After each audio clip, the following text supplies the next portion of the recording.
Torque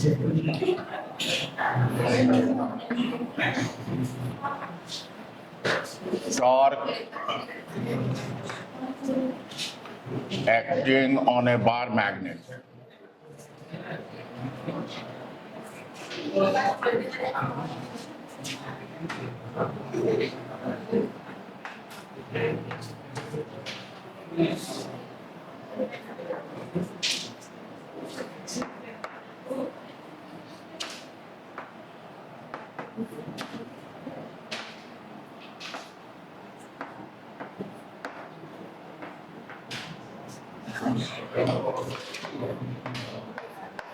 Torque acting on a bar magnet placed in a uniform magnetic field.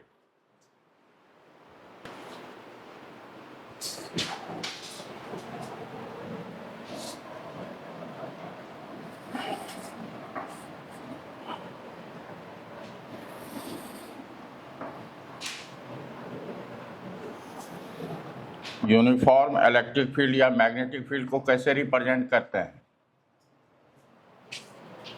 Length equal होना चाहिए, direction same होना चाहिए और equi distance होना चाहिए। लेंथ सेम होना चाहिए यानी मैग्नीट्यूड सेम होना चाहिए, डायरेक्शन सेम होना चाहिए और इक्वी डिस्टेंस होना चाहिए। यूनिफॉर्म इलेक्ट्रिक फील्ड भी आज पढ़े हैं, सिमिलर चीज़ है। इसमें अगर एक हम बार मैग्नेट को रखें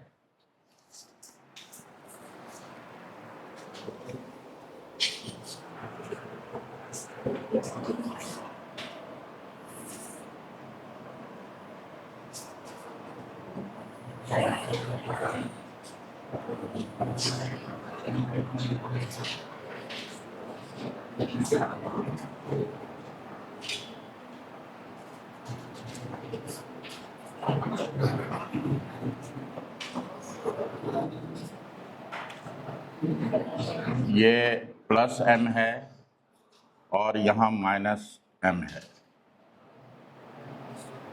इसको A कहते हैं, इसको B कह रहे हैं।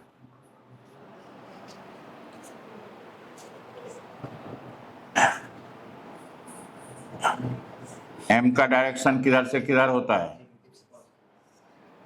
M का डायरेक्शन होता है negative charge to positive charge. M और B के बीच का एंगल है थीटा।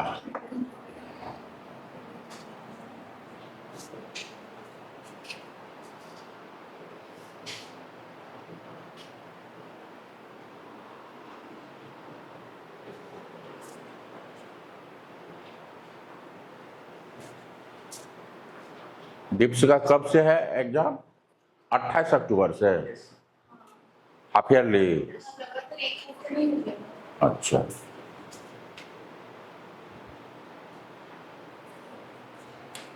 तो ये पॉजिटिव चार्ज है, तो इसमें जो फोर्स मैग्नेटिक लगेगा किधर लगेगा?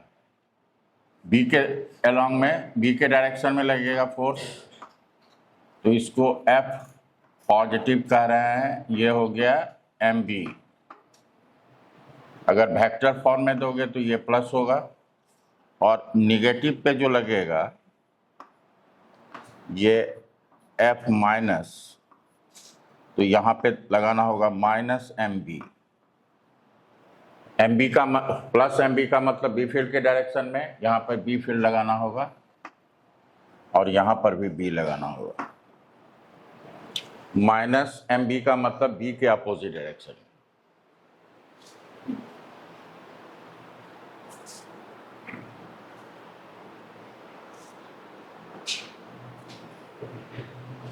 यहाँ पे देखिए F net,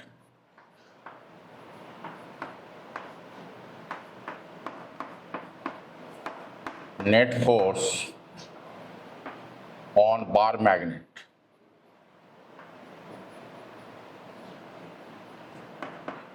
in a uniform magnetic field. In a uniform magnetic field equal to क्या होगा? MB plus minus MB equal to कितना हो जाएगा? 0।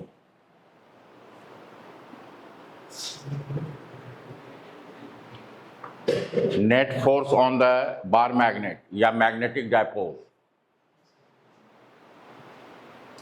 बार मैग्नेट भी कर सकते हैं और मैग्नेटिक डायपोल भी कर सकते हैं। उसके बाद लिखिएगा, लेकिन ये जो दो फोर्स है जिसका लाइन ऑफ एक्शन एक दूसरे के पैरेलल है, कॉन्स्टिट्यूट ए कपल, और कॉन्स्टिट्यूट ए कपल यानी टॉर्क, अगर फोर्स का मैग्नीट्यूड सेम रहता है तो उसको कपल कहते हैं, इन जनरल टॉर्क बोलते हैं। तो टॉर्क का एक स्पेशल केस हो गया ना ये, टॉर्क भी कह सकते हैं। और टॉर्क का जो मैग्नीट्यूड होता है वो magnitude of other force into perpendicular distance between them, torque का जो मैग्नीट्यूड होता है। तो दोनों फोर्स के बीच का अगर डिस्टेंस हम देखें, अगर ये ए से बी का लेंथ 12 है, ए बी वेक्टर का मैग्नीट्यूड को अगर हम 12 मानते हैं, ये 12 है, ये अगर थीटा है तो ये भी थीटा होगा, तो ये डिस्टेंस कितना होगा 12 cos थीटा, और ये कितना होगा, ये डिस्टेंस ये मान लो m है, तो ये होगा 12 sin theta.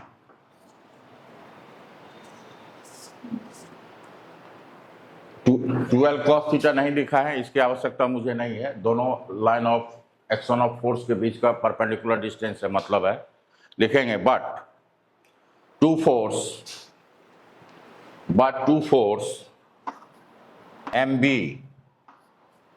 and minus MB,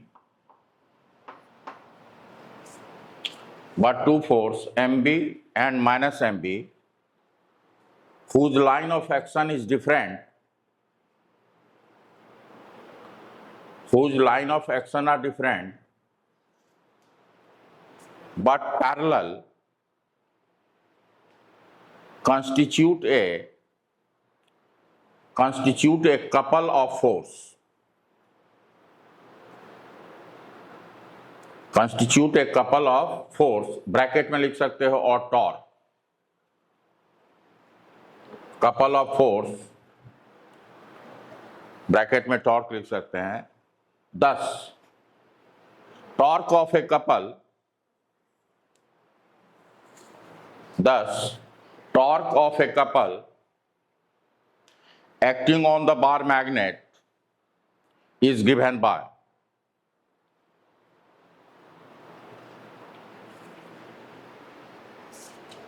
ये इस तरह से लिखिएगा, और इसको हम लैंग्वेज में भी लिख देते हैं, magnitude of force, magnitude of either force, magnitude of either force multiplied by perpendicular distance between line of action of force,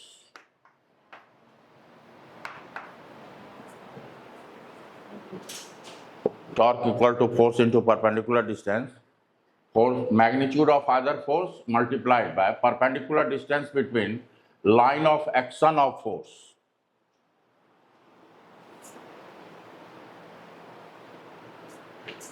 और m जो होगा, मैग्नेटिक मोमेंट जो होगा वो होगा m इंटू 2L, तो ये लिखेंगे इसको 2mL।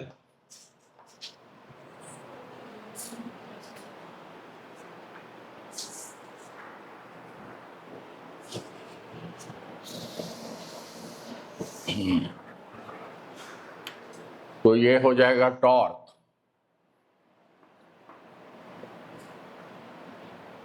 एक चीज समझिएगा, टॉर्क और टॉर्क ऑफ कपल में क्या डिफरेंस है। टॉर्क अगर F1 F2 है फोर्स, तो वो about A given point define होगा, लेकिन कपल में किसी भी पॉइंट के अबाउट टॉर्क लोगे तो सेम होगा। मतलब कपल के केस में इस पॉइंट के अबाउट लो या इस पॉइंट के अबाउट लो या इस पॉइंट के अबाउट लो, वो सेम ही होगा। तो मैग्नीट्यूड ऑफ द फोर्स हो गया MB और परपेंडिकुलर डिस्टेंस हो गया 2L sin थीटा। तो ये हो गया 2ml b sin theta, 2ml हो गया m capital M b sin theta, ये टॉर्क का मैग्नीट्यूड हुआ।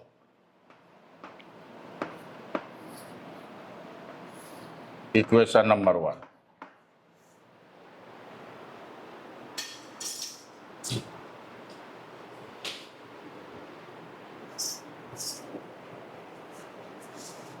प्रोटेक्शन दे रही थी जब तुम पानी में डाइव कर रहे थे तो वो प्रोटेक्शन दे रहा था।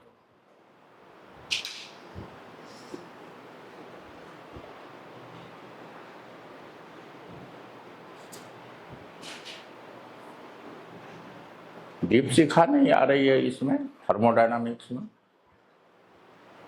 क्यों? एलन में मैथ्स।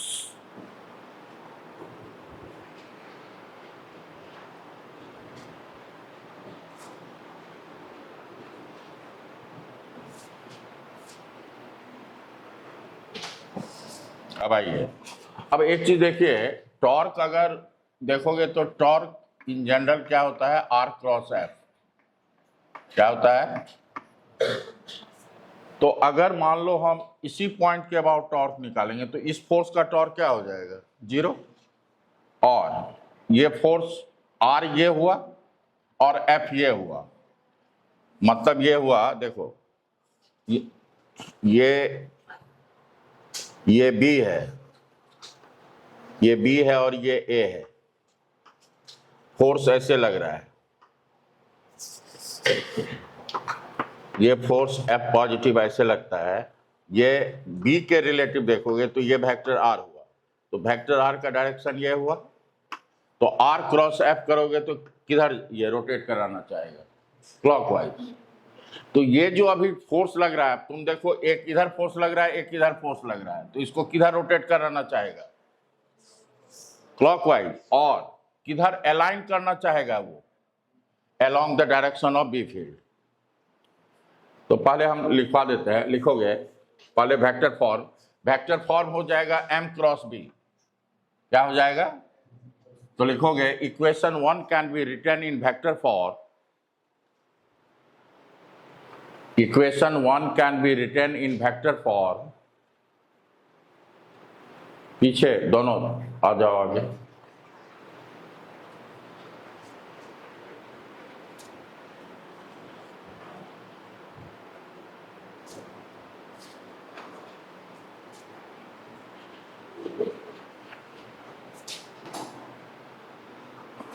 हाँ, क्या लिखा है? Equation 1 can be written in vector form as m cross b।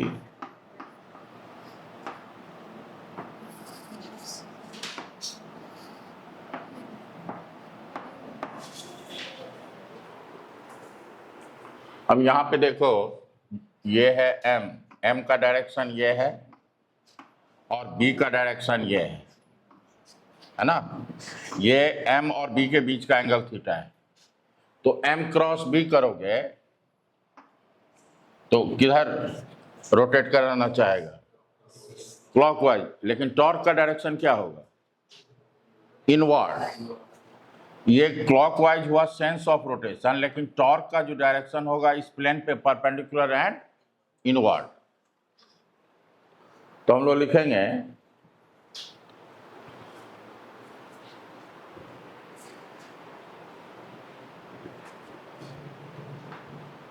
this torque act on bar magnet,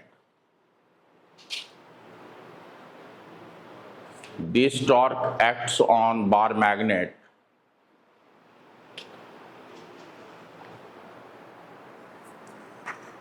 which tries to rotate the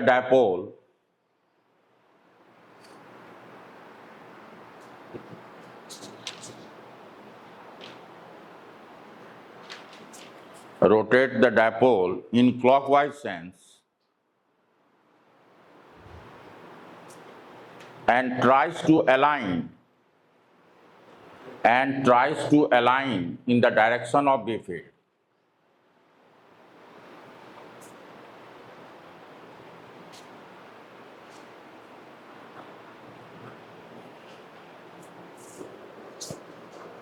अब देखो यहां पे तो स्टॉप करना चाहेगा, नेट फोर्स तो 0 ही है, लेकिन यहां पे मैक्सिमम एंगुलर स्पीड होगा तो वहां पे वो रुकेगा नहीं। लिखोगे, ब्रैकेट में लिखोगे बट नॉट स्टॉप देयर, मतलब in the direction of the field,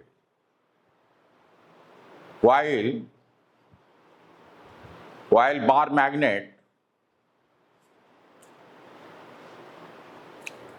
has maximum velocity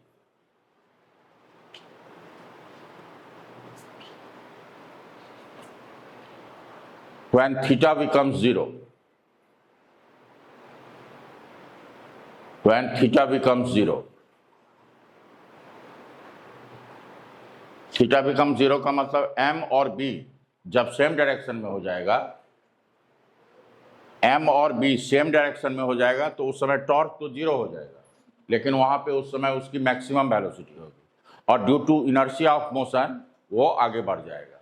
फिर रीस्टोरिंग टॉर्क लगेगा। अगर थीटा अगर स्मॉल होगा तो उसका मोशन कैसा होगा? ऑसिलेटरी मोशन होगा। लिखोगे अब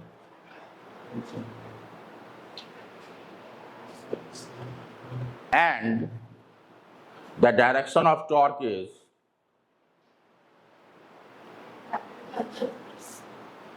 नहीं ब्रैकेट क्लोज कर लीजिए, and the direction of torque is perpendicular to the plane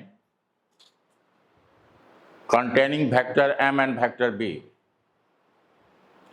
containing vector m and vector b, directed in what? Directed into the plane of paper.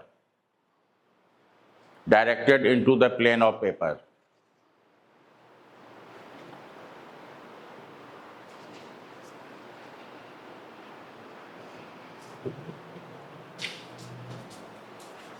Here theta is the angle between, here theta is the angle between vector m and vector b.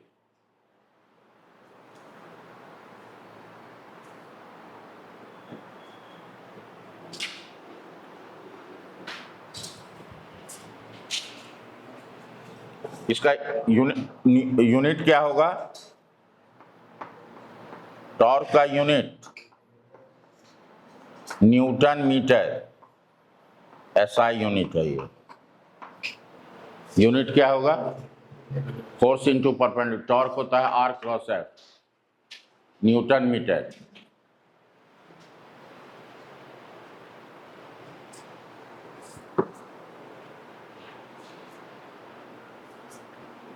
और dimension क्या हो जाएगा? वही होगा जो work का होगा। Torque का डायमेंशन क्या होगा? mL2t-2।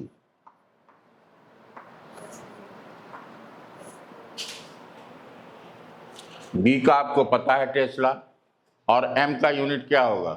कौन बताएगा? शायद ही आप बताओ।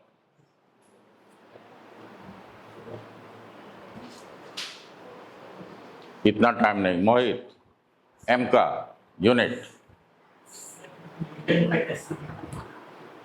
न्यूटन पर टेस्ला, आप बताओ।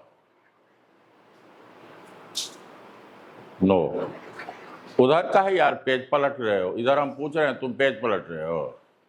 मनोज महाराणा, एम का यूनिट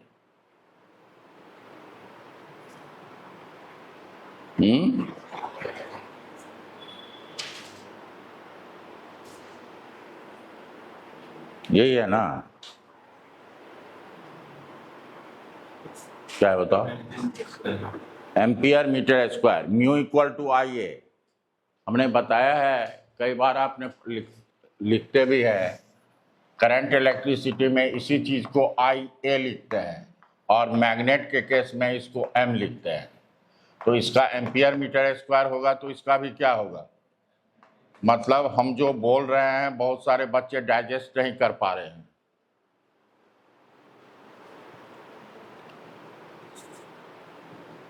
इसीलिए मैं बार बार पूछता हूं जो आपको याद हो जाए। लेकिन बहुत बच्चे हैं जो देख लेगा, फिर वहीं वहीं पे छोड़ देगा।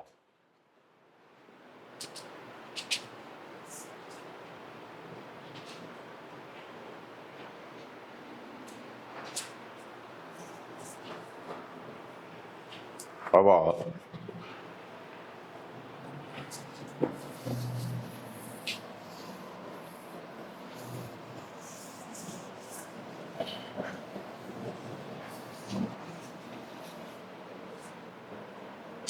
नोट पे देखिए, torque equal to first, torque equal to होता है एम बी साइन थीटा। तो मैक्सिमम टॉर्क कितना होगा? ये होगा M B when sine theta equal to 1, मतलब थीटा इक्वल टू 90 डिग्री। इसका ये मतलब हुआ, ये है साउथ, ये है नॉर्थ, ये मैग्नेटिक चार्ज प्लस एम है, ये माइनस एम है। एम का डायरेक्शन किधर से किधर होता है, और बी का डायरेक्शन ये है। एम जब बी पे परपेंडिकुलर होगा तो टॉर्क मैक्सिमम लगेगा। हाँ, और एम कितना होता है? 2ml into B, where 2l क्या है? मैग्नेटिक लेंथ है। 2l is the magnetic length.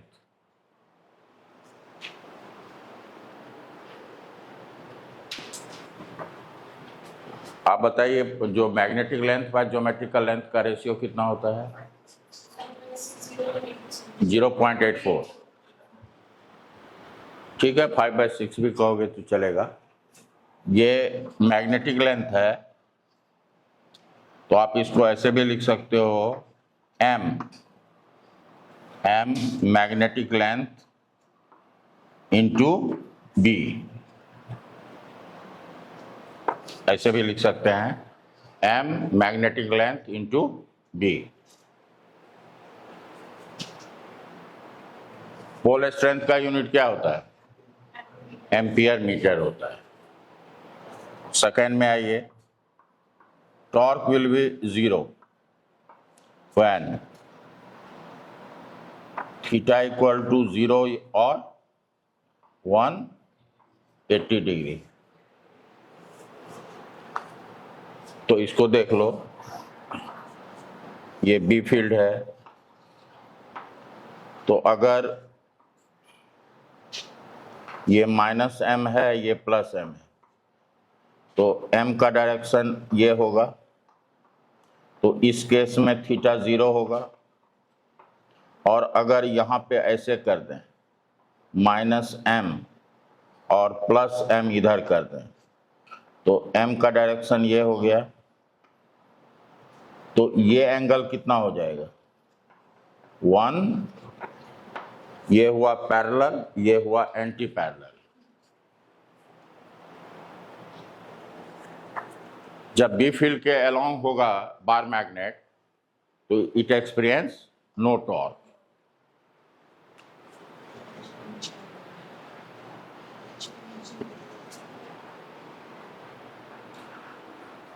ये फर्स्ट में तो ये हो गया, थीटा या तो 0 हो या 180 हो, दूसरा बी फील्ड ही 0 हो जाए, मतलब बार मैग्नेट है ही नहीं।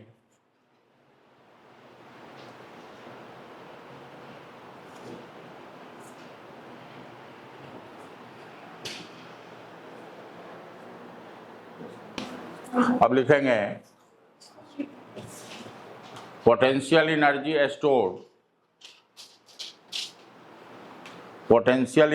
Stored in a magnetic dipole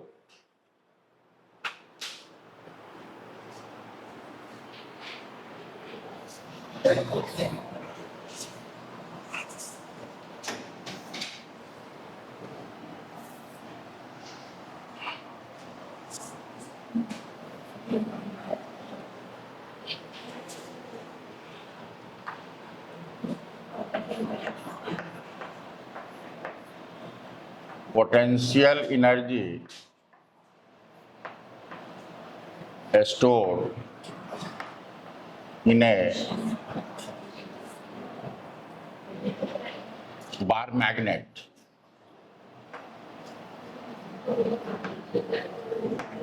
or magnetic dipole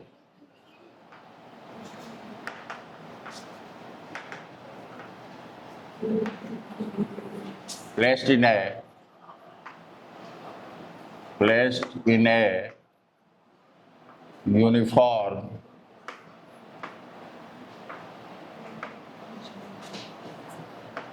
magnetic field.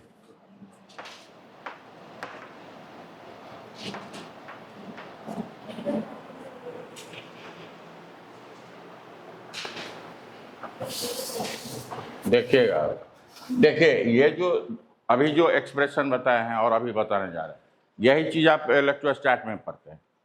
उसमें टॉर्क क्या होता था? P cross E।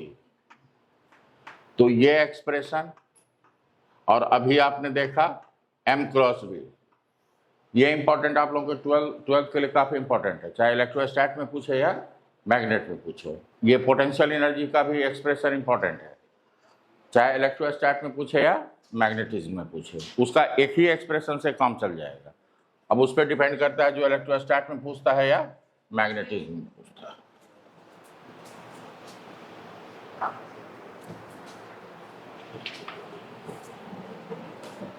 ये मान लीजिए बी फील्ड है और ये मैग्नेटिक डायपोल, ये प्लस M है, ये माइनस M। M का डायरेक्शन ये है, नेगेटिव से पॉजिटिव, ये एंगल थीटा है। एक ही हम दिखाए हैं या तुम और दिखा सकते हो।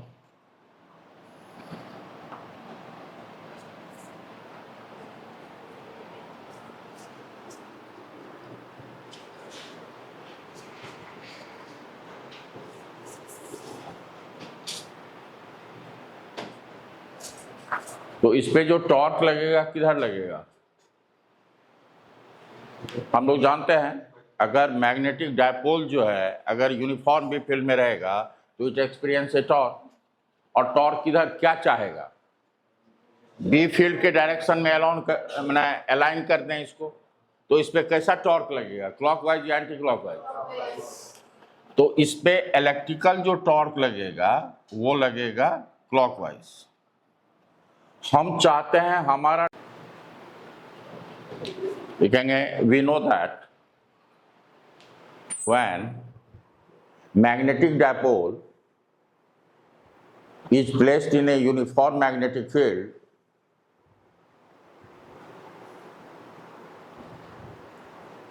it experiences a torque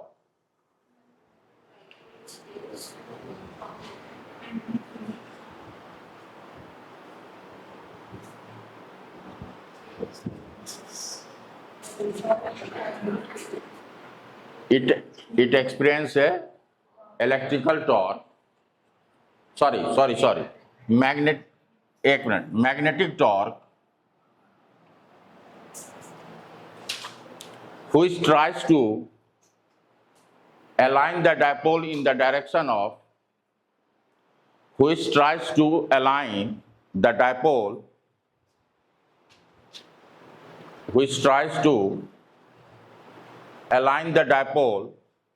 in the direction of B field.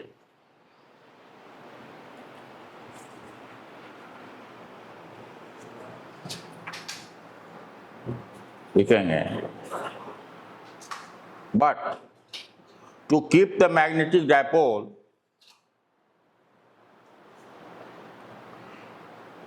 at an angle theta in equilibrium,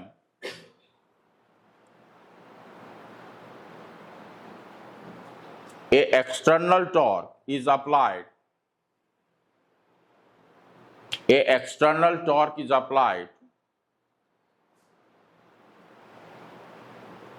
equal in magnitude, opposite in direction.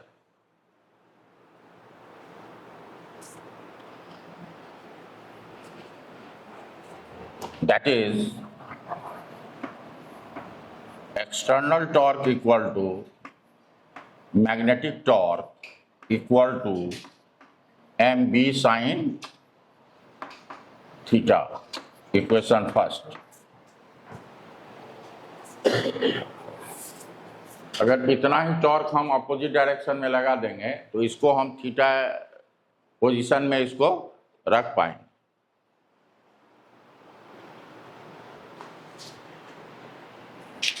अब एक चीज देखो, हम लोग ये वर्क एनर्जी थ्योरम में पढ़ते हैं, work done by external agent delta के प्लस डेल्टा।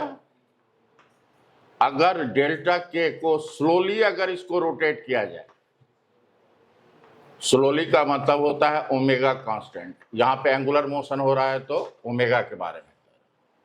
तो अगर ओमेगा कांस्टेंट होगा तो डेल्टा के का वैल्यू क्या होगा? 0 होगा।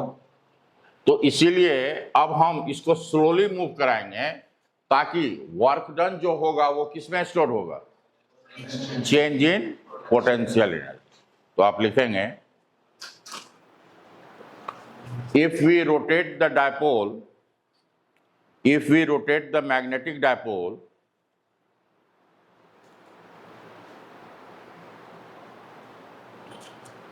in the direction of increasing theta, in the direction of increasing theta, in the direction of increasing theta, bracket में लिखिएगा, that is opposite to the magnetic torque, bracket enclosed, an external agent, एक minute यहां पे slowly नहीं कहीं लिखवा है। If we rotate the magnetic dipole, slowly कर दो वहां पे, if we rotate the magnetic dipole slowly,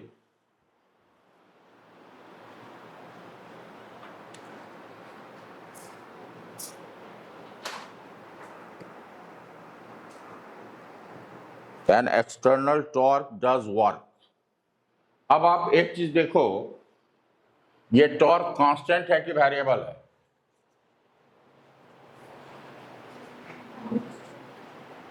ये टॉर्क कांस्टेंट है कि वेरिएबल है?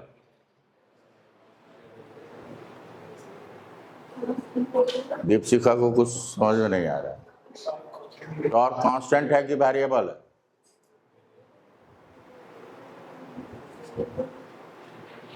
कॉन्फिडेंस से नहीं बोल रहे हैं।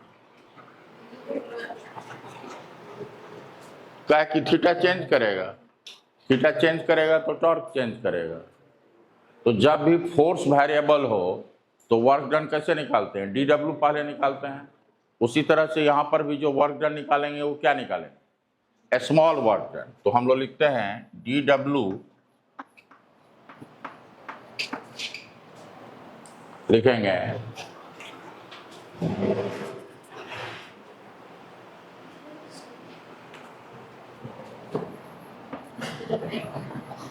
a small work done by external torque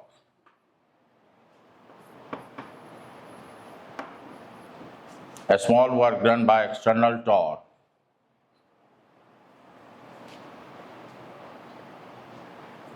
a small work done by external torque to rotate the dipole,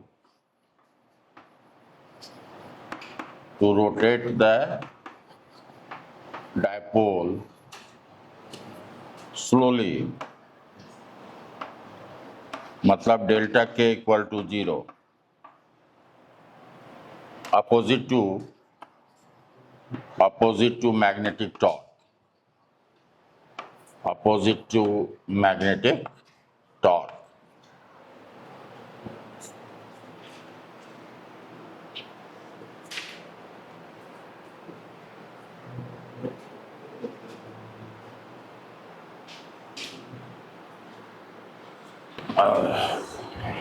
तो देखिए, हम ये दिखा रहे हैं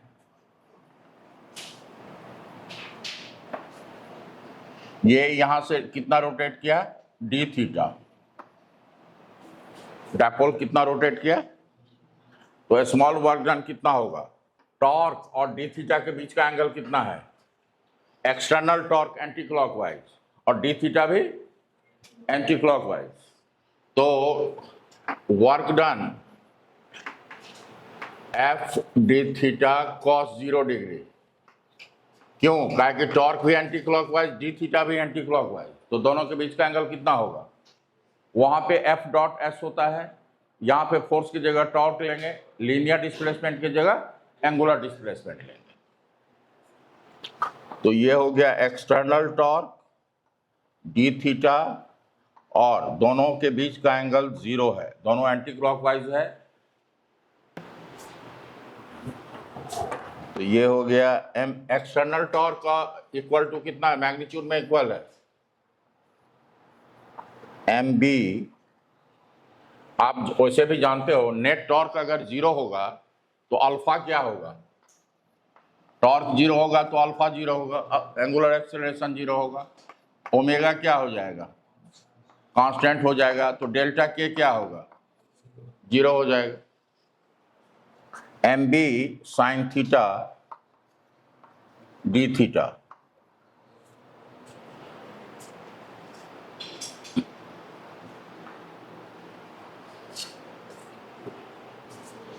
यहां तक लिख लिए,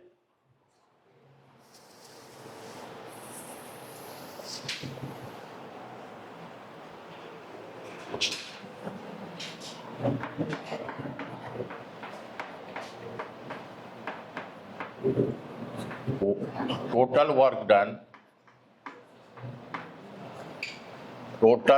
done in rotating the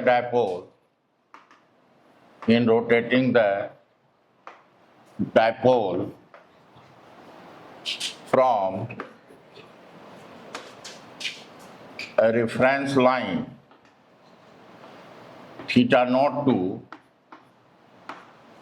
theta is given by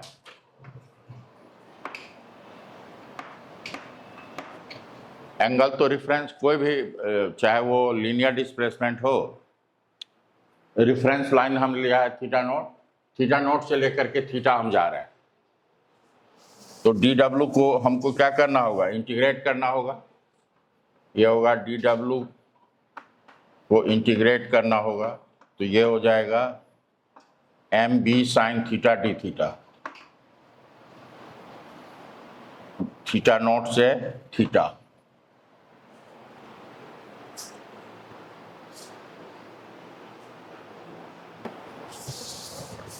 तो ये हो जाएगा दिस वर्क डन किस में स्टोर होगा, this work done is stored in not potential energy, change in potential energy, हमने लिखा था यहाँ पे डेल्टा के 0 हुआ, लेकिन यहाँ पे डेल्टा यू होता है, तो this work done is stored in the form of change in potential energy of the system mb, ये हो जाएगा साइन थीटा डी थीटा का इंटीग्रेशन थीटा नोट से थीटा, साइन थीटा का क्या होगा माइनस कॉस थीटा, अगर लिमिट चेंज कर दें तो कॉस थीटा हो जाएगा और लिमिट चेंज करना पड़ेगा,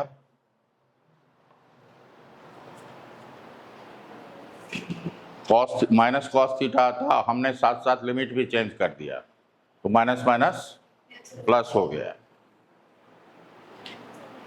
अब ये जो चेंज इन पोटेंशियल एनर्जी का मतलब क्या होगा, चेंज इन पोटेंशियल एनर्जी का मतलब हुआ फाइनल माइनस इनिशियल, फाइनल कहने का मतलब क्या हुआ यू थीटा और इनिशियल क्या था थीटा नॉट, तो चेंज इन पोटेंशियल को क्या लिखेंगे यू थीटा माइनस,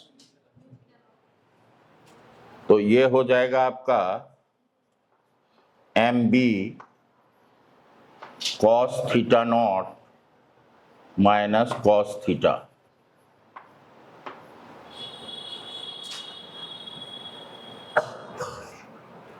एक तो ये वर्क डन हुआ, देखिए एक चीज समझ लीजिए, मैं इस फॉर्मूला को भी आपको लिखाऊंगा।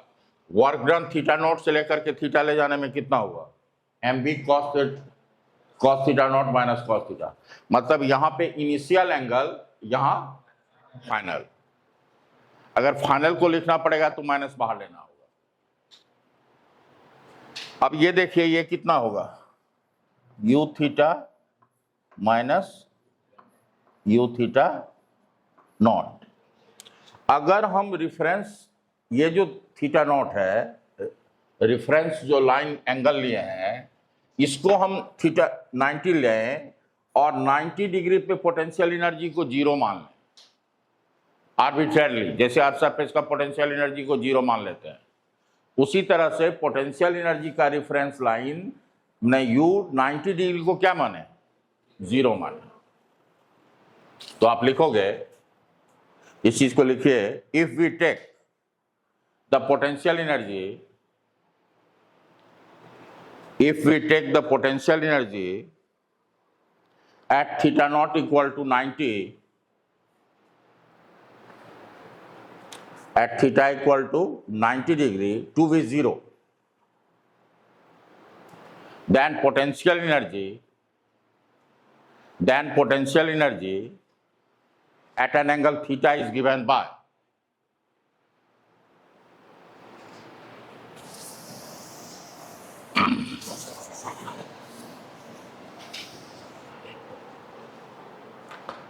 ये जो है इसको हमने कितना लिया है, थीटा नॉट को रेफरेंस लिया है और उसके पोटेंशियल एनर्जी को जीरो माना है, तो ये हो गया यू थीटा, और ये हो गया एम बी, ये क्या हो जाएगा, कॉस 90 माइनस कॉस थीटा, तो कॉस 90 तो 1 हो गया, तो ये हो गया minus M B cos theta.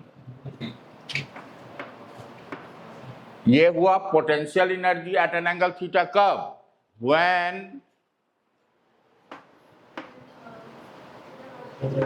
u theta naught equal to 90 equal to 0। ये इंपॉर्टेंट चीज है, काहे कि हम लोग चेंज तो आसानी से निकाल सकते हैं, लेकिन पोटेंशियल किसी पर्टिकुलर पॉइंट के लिए जब तक रिफरेंस लाइन नहीं लेंगे तब तक निकलेगा नहीं।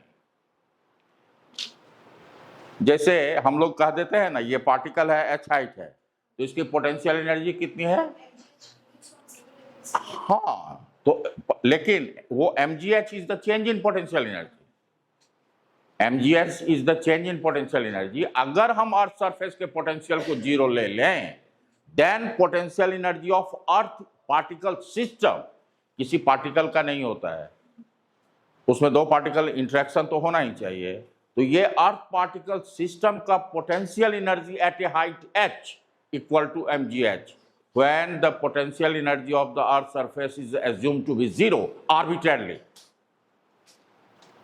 समझे बात, तो यहां पर भी वही आर्बिट्रेरली है, समझ में आई बात। तो इसको हम लिख सकते हैं, एक minute, minus m dot B,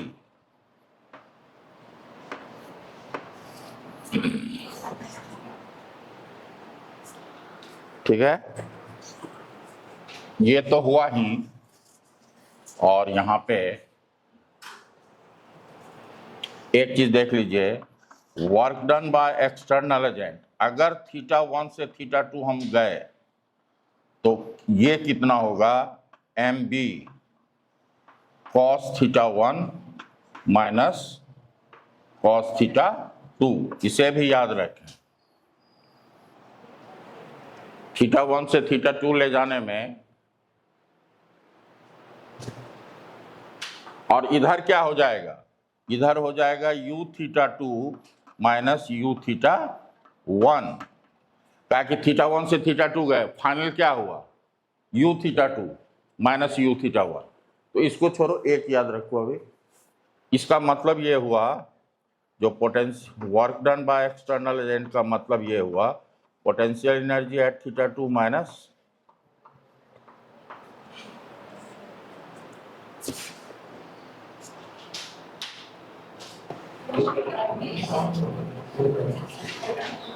अब देखो एक चीज देखो, आप यहां से इस एक्सप्रेशन से अगर थीटा को 90 कर दोगे, अगर थीटा को 90 कर दोगे तो पोटेंशियल एनर्जी क्या हो जाएगा?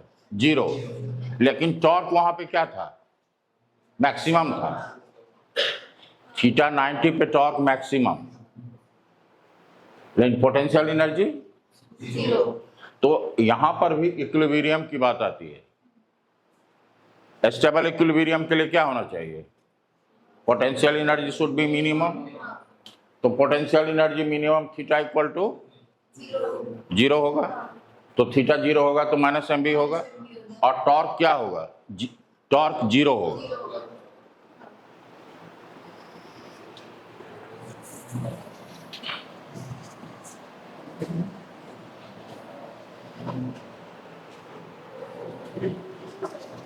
नोट में देखो, पोटेंशियल एनर्जी मिनिमम कहाँ होगा? थीटा इक्वल टू 0 पे, और ये होगा माइनस एम बी, ये होगा मिनिमम, ये होगा। दूसरा मैक्सिमम कितना होगा? थीटा 180, कॉस 180 माइनस 1 होता है, ये हो जाएगा plus M B. Potential energy at theta equal to 90 degree 0।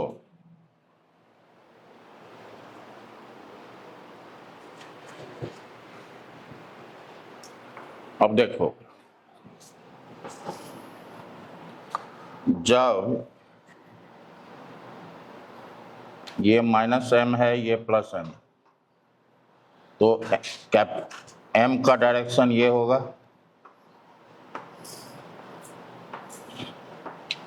ये बी का डायरेक्शन है। तो यहां पे टॉर्क क्या हुआ? 0। और पोटेंशियल एनर्जी क्या होगा?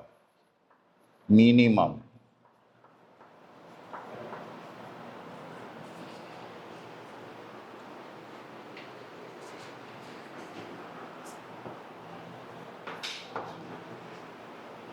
Torque 0 and potential energy minimum, तो ये कौन सा इक्विलिब्रियम हुआ?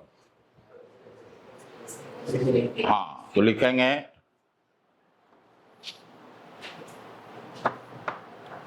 This is the case of stable equilibrium.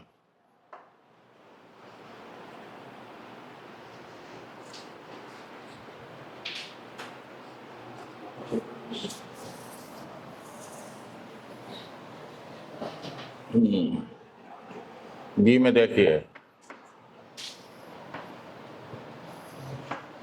ये बी फील्ड है, यूनिफॉर्म बी फील्ड है, माइनस एम प्लस एम।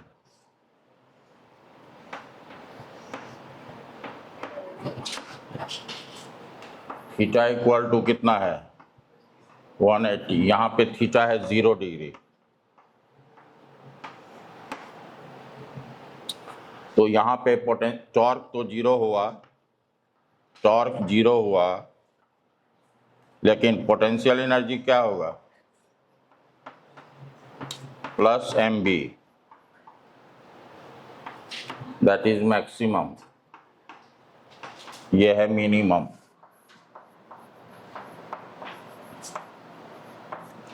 तो ये जो है अनस्टेबल हो गया।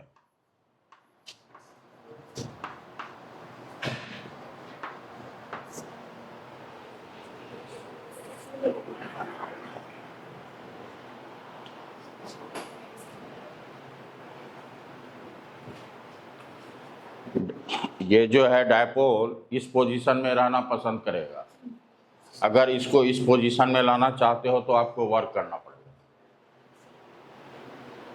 आप लिखो एग्जाम्पल,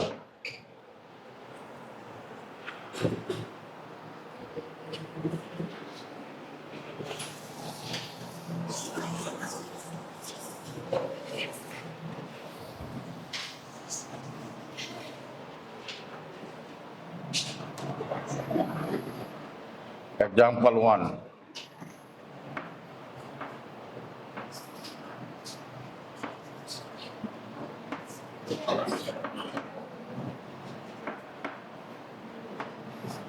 इसका मैग्नेटिक मोमेंट ये है, ये इनिशियल हुआ और ये फाइनल पोजीशन।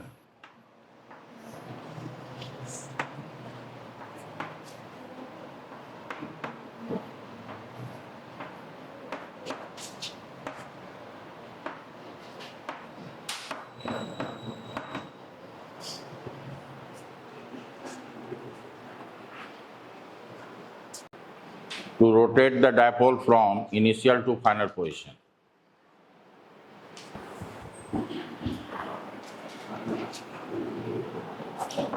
तो work done by external agent जो होगा, हाँ, ये हो जाएगा M B cos theta 1 minus cos theta 2। Theta 1 है इनिशियल, थीटा 2 है फाइनल। थीटा 1 कितना है 0 और थीटा 2 कितना है 180 डिग्री। तो ये हो गया cos 0 1 माइनस 1। तो ये हो गया 2mb। नेक्स्ट एग्जांपल देखो, ये b है और इनिशियली जो ये इस पोजीशन में है, यानी m का डायरेक्शन ये है, इसको हम ये final position,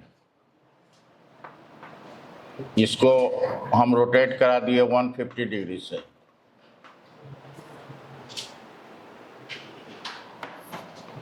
find the work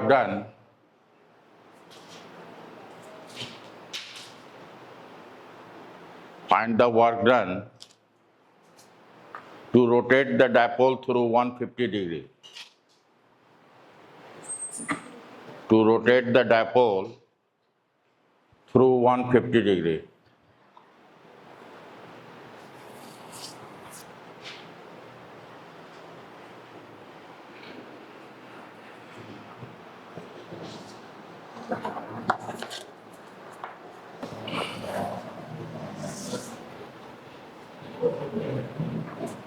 work done जो होगा हो जाएगा M B cos 0 degree minus cos 150 degree.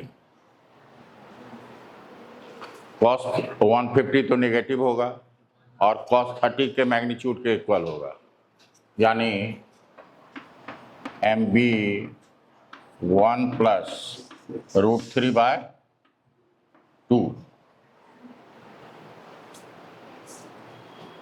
cos 30। हाँ ठीक, इतना ही ना होगा।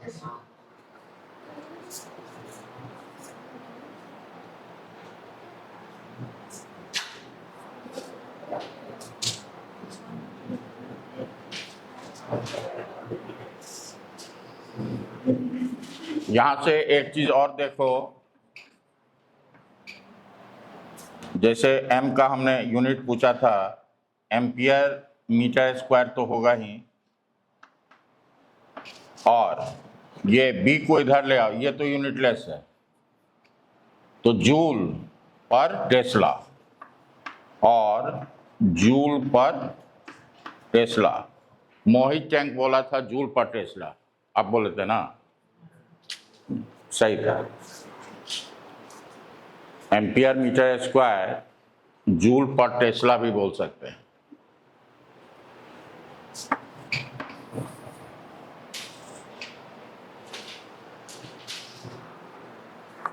नेक्स्ट क्वेश्चन लिखिएगा।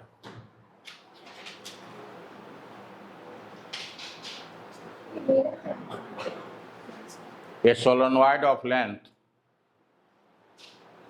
a solenoid of length 10 centimeter and radius 1 centimeter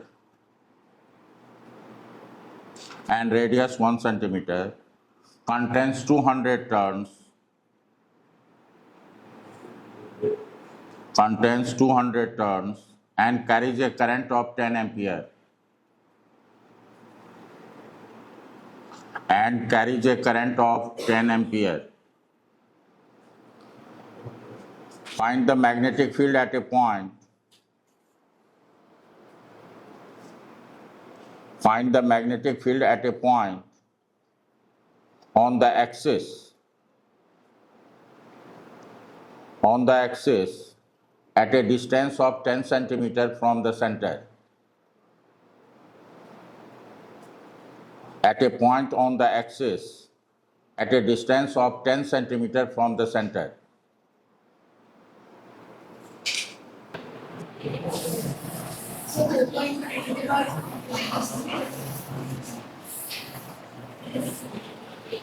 क्या बोले?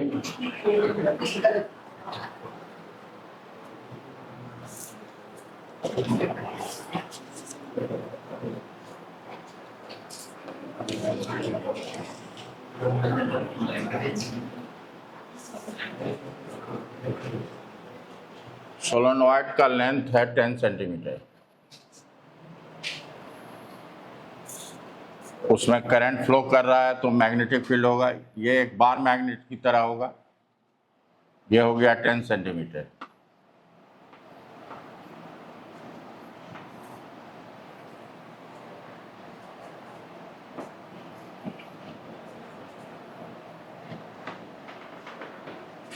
इसके सेंटर, ये सेंटर इसको कह रहे हैं, और इसके एक्सिस पे आपको बी फील्ड निकालना है। मान लो ये है पी पॉइंट और यहाँ से ये डिस्टेंस पे कितना है 10 centimetre.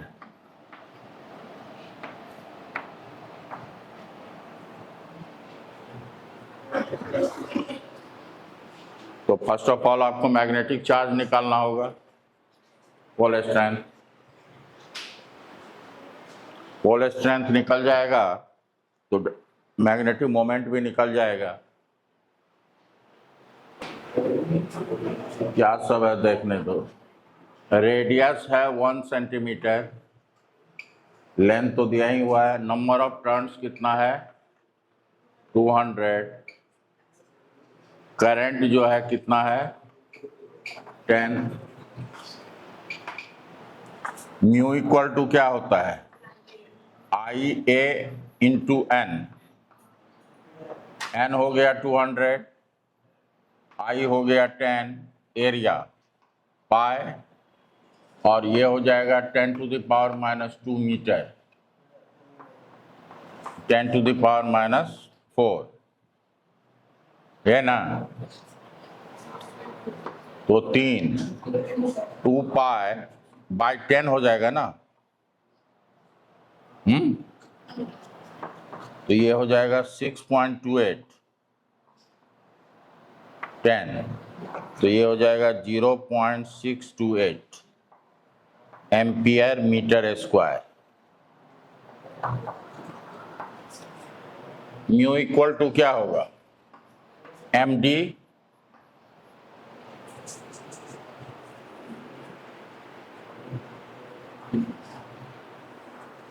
Magnetic moment equal to pole strength into separation between them. तो यहां से D पता है, M निकल जाएगा 0.628 बाय D हो गया 10 सेंटीमीटर।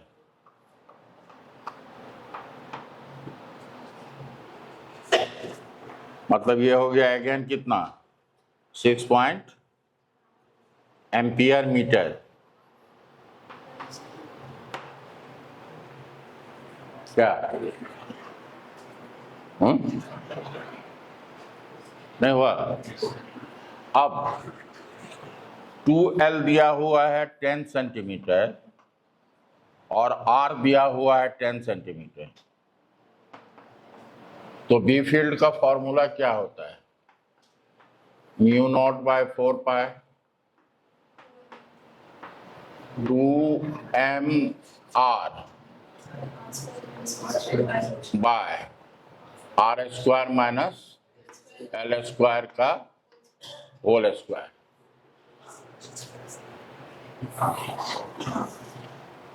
यही ना, वो m का वैल्यू डायरेक्ट फाइनल क्या बोले, कैपिटल M का वैल्यू म्यू और एम एक ही है।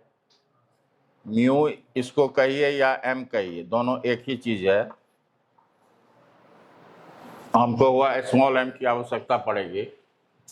स्मॉल एम तो कहीं फिक्स।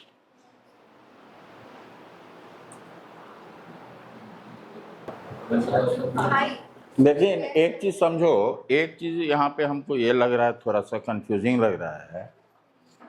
सोलोनॉइड का लेंथ दिया हुआ है 10 सेंटीमीटर, लेकिन दोनों पोल के बीच का तो डिस्टेंस नहीं दिया हुआ है।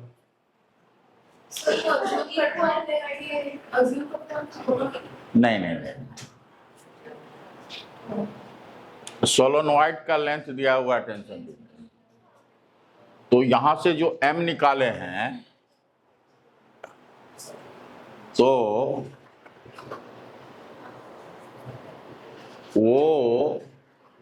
वो तो यहां से इसका डिस्टेंस लेना पड़ेगा।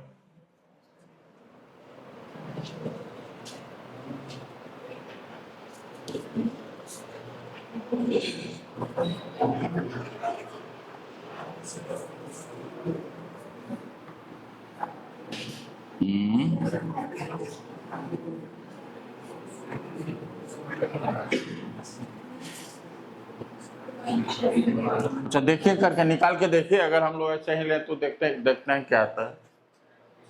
उस फॉर्मूला में पुट करके बताइए।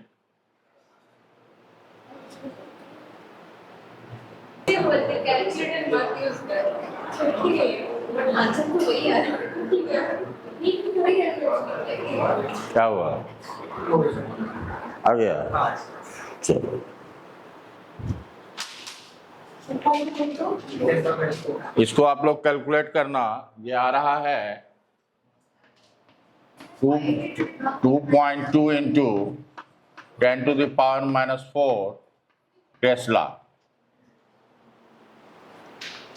आपको यहाँ पे इंफॉर्मेशन दिया हुआ है जो चाहिए, और m का वैल्यू यहाँ पे दिया ही हुआ है।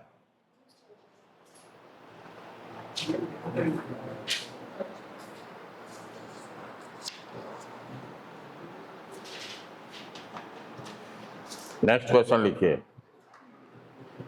नेक्स्ट क्वेश्चन लिखिए। A magnet is 10 centimetre long.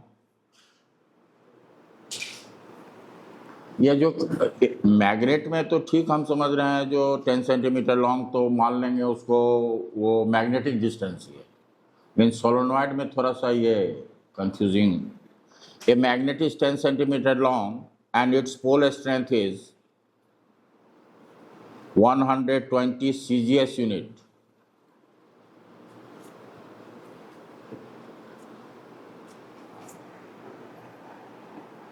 Bracket में लिख लो CGS यूनिट, ब्रैकेट में लिखो 1 CGS unit of pole strength equal to 1 CGS unit of pole strength equal to 0.1 ampere metre. मतलब 10 CGS इक्वल टू 1 SI हुआ। समझ में आई? Find the magnitude of the magnetic field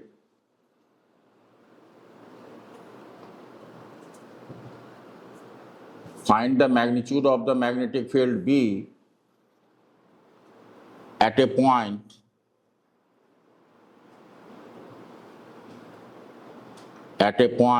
on its axis at a distance 20 centimeter from it.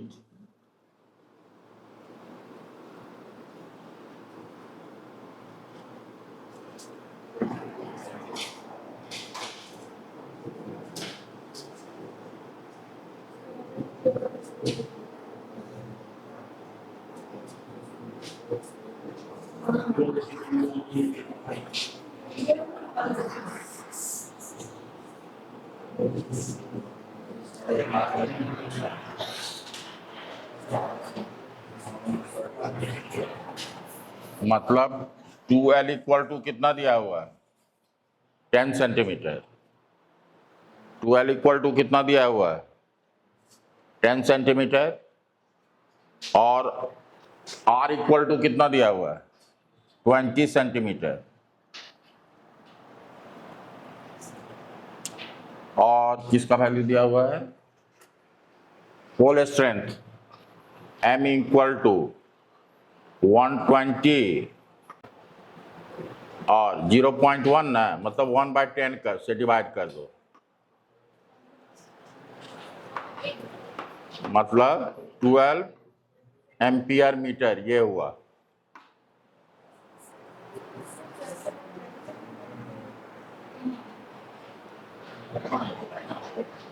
Twelve ampere metre हुआ।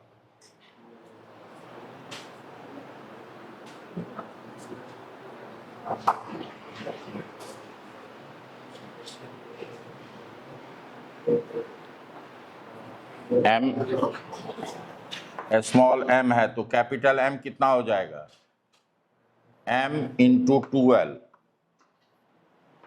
ये हो जाएगा M है 12 और ये हो जाएगा 1/10, 12 है 10 तो ये हो जाएगा 1.2 एम्पियर मीटर स्क्वायर।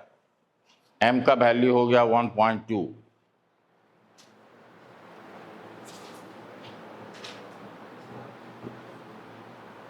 या M के टर्म्स में लिखना चाहोगे तो ये M हो जाता है ना, M इंटू 12, M तो निकला ही हुआ है, तो यहाँ पे हम लोग लिख सकते हैं इस तरह से μ0/4π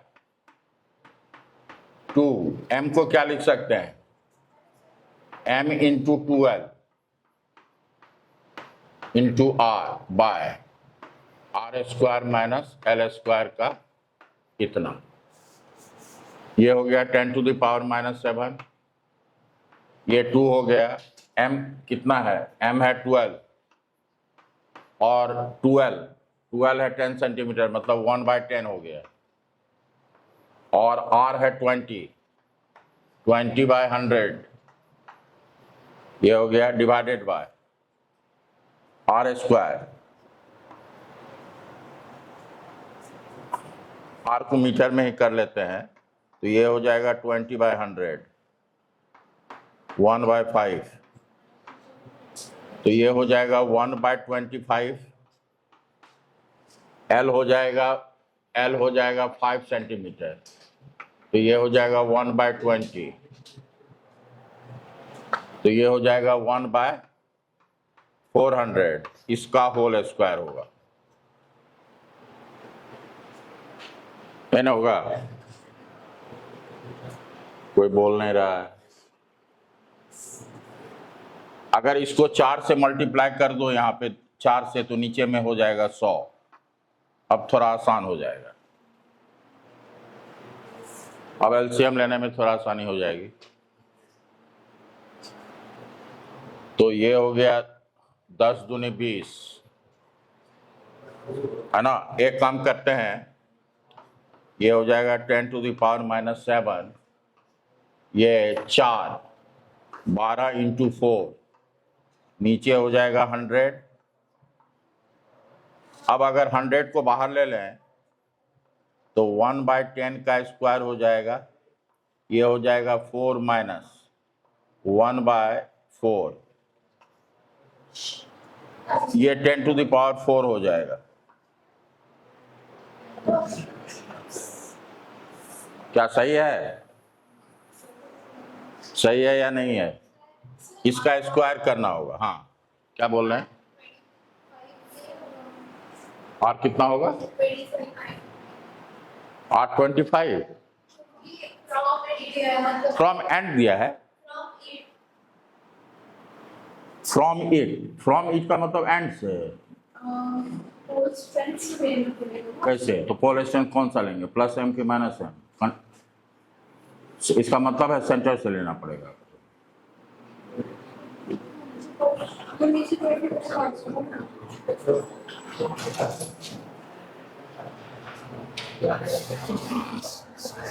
तो ये हो गया 48 इंटू 10⁻⁻7 और ये हो जाएगा 2, तो ऊपर चला जाएगा 10⁻², बाय 4 माइनस 1/4 का मतलब कितना हो गया? डेसिमल देंगे 10, 4 दूनी 8, ये कितना आएगा? इतना ना आ जाएगा है जी? 1/4 का वैल्यू कितना होगा? 0.25 का होल स्क्वायर। तो ये हो गया 48 इंटू 10⁻⁻5 बाय 3.75 का होल स्क्वायर। जरा इसको कैलकुलेट करके देखो कितना आ रहा है।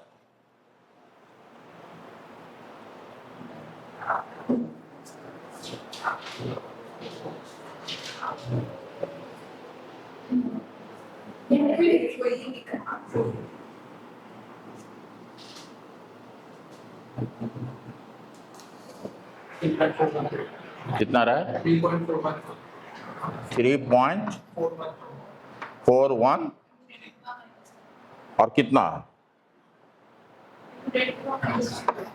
10⁻⁻5 ना। ये हो गया, क्या निकाल रहे हैं हम लोग? B, tesla. सही है। 3.4 इंटू 10⁻⁻5। अच्छा, इलेक्ट्रिक डायपोल में आज इसको जाना ही था।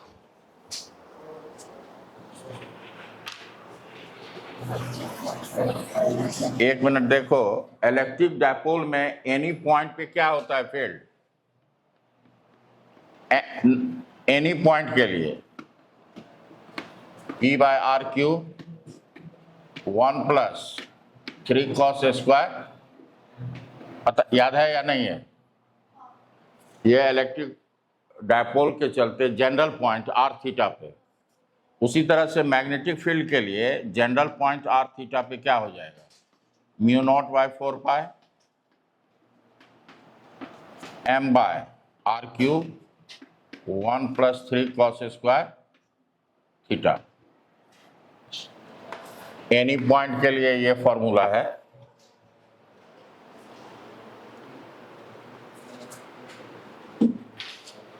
और इलेक्ट्रिक फील्ड यानी magnetic field, resultant magnetic field, इसके लिए हो जाता है tan α = tan θ/2। थीटा तो देख ही रहे हैं, ये m और b के बीच का एंगल होता है। और ये है resultant B field, radial line से, मतलब अगर ये मान लो ये -m + m है, मैं दिखा रहा हूं आपको, m का डायरेक्शन ये है, ये शॉर्ट डायपोल।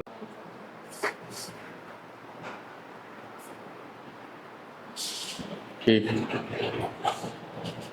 ये -m है, ये +m है, ये b है और ये m है। हाँ,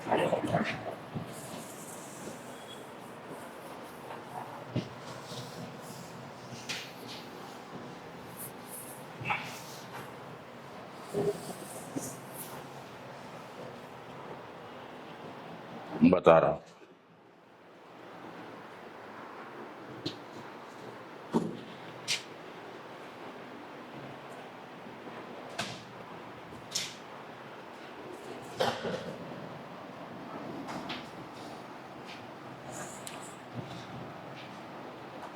ये मैग्नेटिक फील्ड है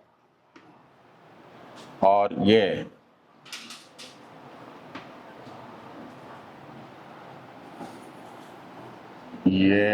P पॉइंट है, ये r थीटा है।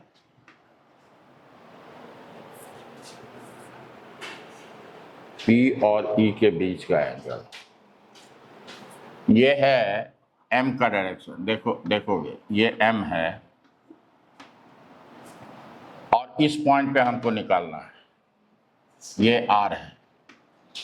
तो हम लोग क्या करते हैं, ये एंगल थीटा है, m को हम रिजॉल्व कर लेते हैं इस डायरेक्शन में और इस डायरेक्शन में, इसके परपेंडिकुलर। तो ये क्या हो जाएगा, m cos थीटा, और ये क्या हो जाएगा, m sin theta.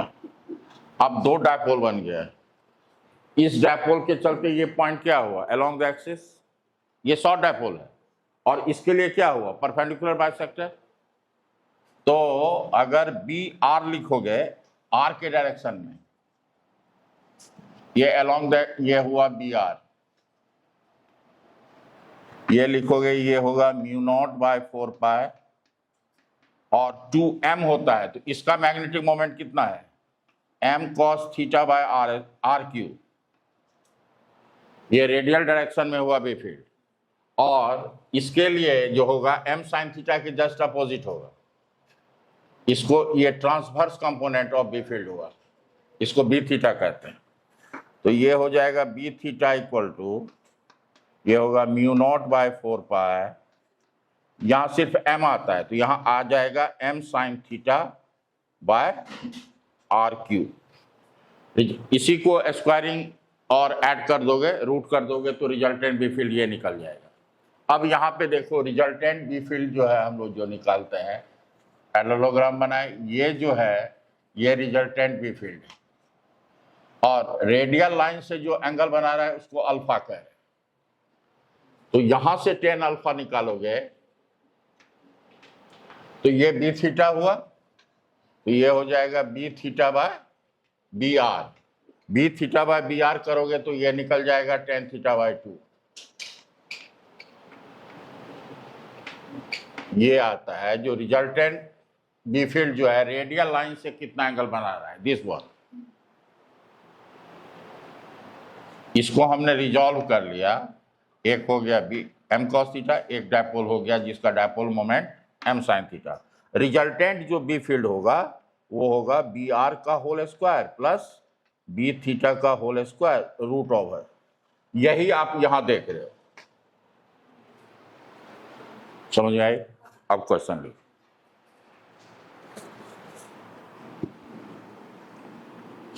Find the magnetic field. अच्छा ठीक है, ठीक।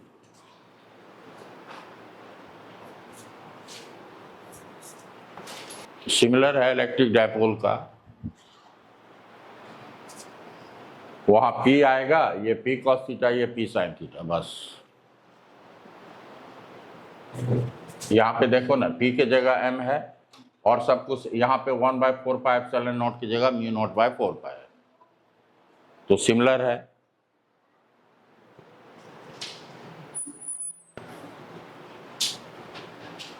हो गया, कितना टाइम हो गया भाई। लिखो क्वेश्चन, लिखो last. Find the magnetic field, find the magnetic field due to a dipole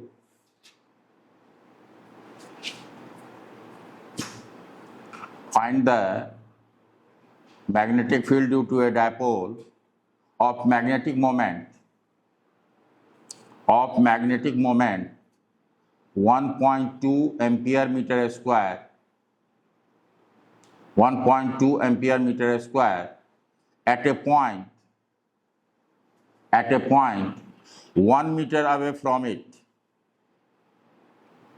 1 meter away from it in a direction making an angle of 60 degree, in a direction making an angle of 60 degree with the dipole axis, with the dipole axis। ये है dipole axis, ये क्या है, dipole axis। Actually dipole ये है और ये short dipole है, ध्यान रखिएगा, ये डायपोल एक्सिस है। तो आपको ये हो गया 10⁻⁻⁷, ये है 1.2, 1 मीटर पे है ना, 1 का क्यूब कर दो, 1 + 3, और cos 60 है ना, तो cos 60 तो 1/2 हुआ, तो ये हो गया 1/4। तो 10⁻³ इंटू 1.2 इंटू ये हो जाएगा 7/4, मतलब √7/2।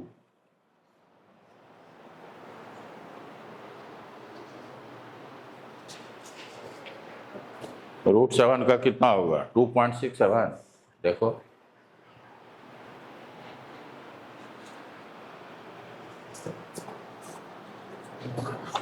आप लोगों को 1 से 10 तक का रूट सभी का याद रहना चाहिए।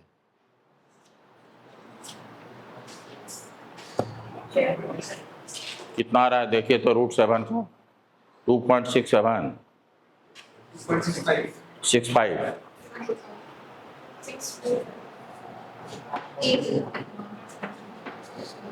कितना लिखा है? ये हो गया 0.6।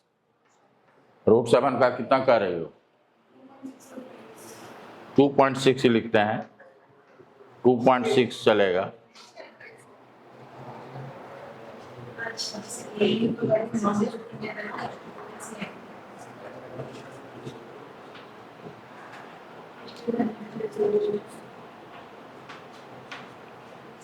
$1.56 into 10 to the power minus 7।